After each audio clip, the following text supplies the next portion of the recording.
Assalamualaikum warahmatullahi wabarakatuh. Perkenalkan, nama saya Muhammad Fazril Aditya Majulu dari kelas Rasid Ridho nomor absen 21. Di sini saya akan menjelaskan materi AIK 1 membentuk sikap tauhid. Oke, poin yang pertama yaitu latar belakang. Dalam sejarah agama-agama di dunia ini dikenal dengan adanya penyembahan kepada para dewa atau kepada patung-patung yang dipertuhankan oleh umat manusia, atau biasa kita disebutnya dengan agama budaya. Di samping itu ada pula yang menyembah Tuhan yang Maha Esa atau agama samawi. Jika agama yang pertama dibuat oleh manusia, maka agama yang kedua diciptakan oleh Allah Subhanahu wa Ta'ala. Antara keduanya terdapat perbedaan yang jauh, baik mengenai aspek teologis maupun kitab suci atau doktrin-doktrin yang ada pada agama tersebut. Adapun secara teologis, yaitu sejauh mana hubungan muslim dengan Tuhannya, dapat diketahui melalui jawaban atas pertanyaan berikut ini. Yang pertama, apakah ia mengenal Allah? Bagaimana ia mengenal Allah? Apa masyiatul Allah atau kehendak Allah?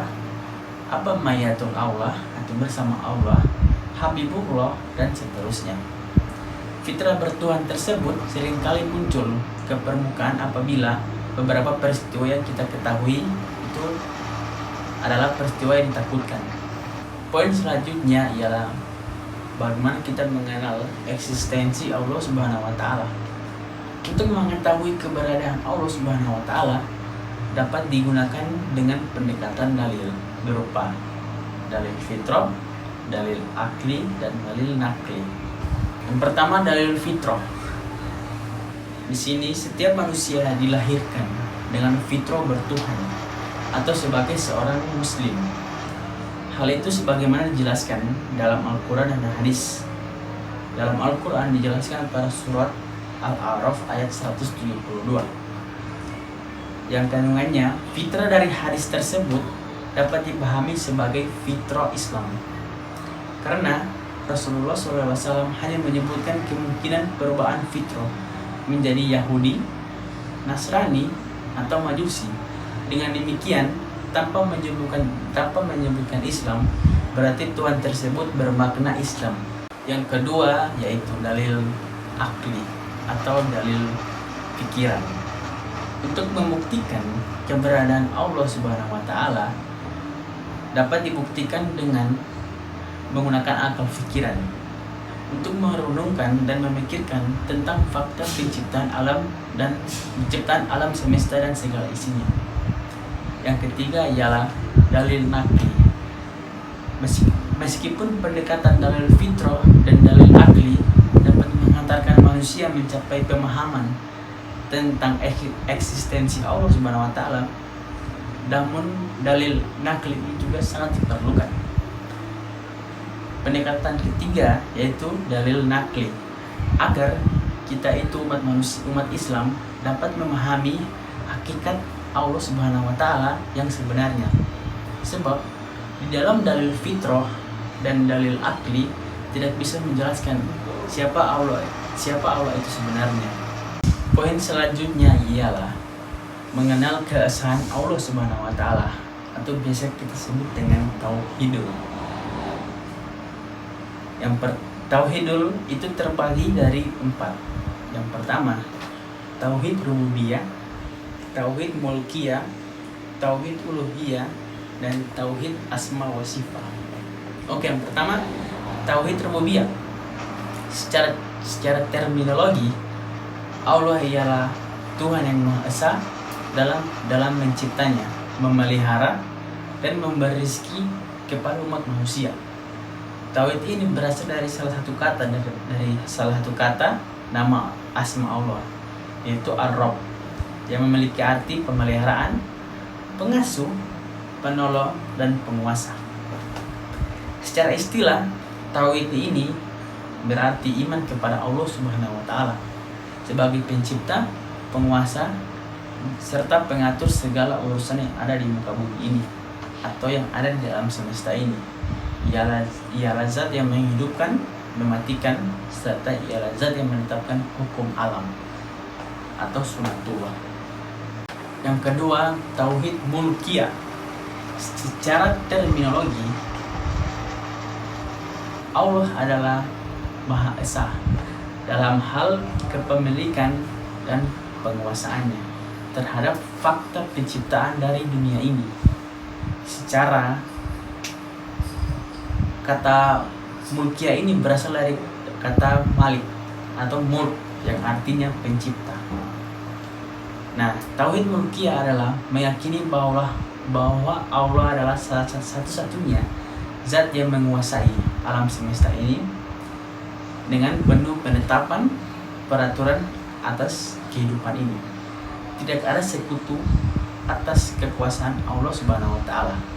Itu artinya Allah adalah sebagai pemimpin sah dalam semesta ini. Tauhid yang selanjutnya, tauhid uluhiyah. Pemahaman tentang tauhid ini sangat berkaitan dengan tauhid rububiyah dan mulkiyah. Karena tauhid rububiyah dan mulkiyah sangat penting dalam rangka memahami tauhid uluhiyah. Sebab secara logika dapat dipahami dan dimaklumi jika Allah pada akhirnya sebagai satu-satunya Tuhan yang layak kita sembah oleh umat Islam. Karena ia adalah zat yang maha mencipta, maha penguasa, dan maha pemilik. Tauhid ini berasal dari kata al-ilaih yang artinya sesuatu yang disembah atau sesembahan, dan sesuatu yang ditaati secara mutlak. Secara istilah, tauhid uluhiyah adalah meyakini dan mengimani bahwa tidak ada Tuhan selain Allah. Kemudian yang terakhir ialah tauhid asma wa sifat. Tauhid ini mengartikan bahwa Allah memiliki nama-nama dan sifat-sifat yang menunjukkan kesempurnaannya, sebagaimana dijelaskan dalam Al-Quran. Tauhid ini adalah penetapan dan pengakuan yang kokoh atas nama dan sifat-sifat Allah Subhanahu wa taala yang luhur berdasarkan petunjuknya. Di dalam Al-Quran, dari petunjuk Rasulullah SAW dalam sunnahnya, ada dua metode yang dapat memahami hal itu. Yang pertama, isbat. Yang kedua, nafsyu. Isbat ialah mengimani bahwa Allah itu memiliki asma wa sifat yang menunjukkan kemahasempurnanya. Contohnya yaitu maha mendengar, maha melihat, maha mengetahui, maha bijaksana.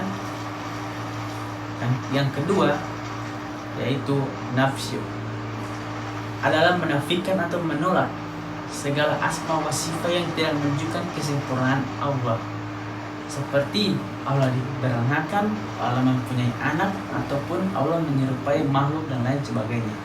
Sehubungan dengan asma wa sifat, terdapat beberapa hal yang perlu kita perhatikan sebagai berikut.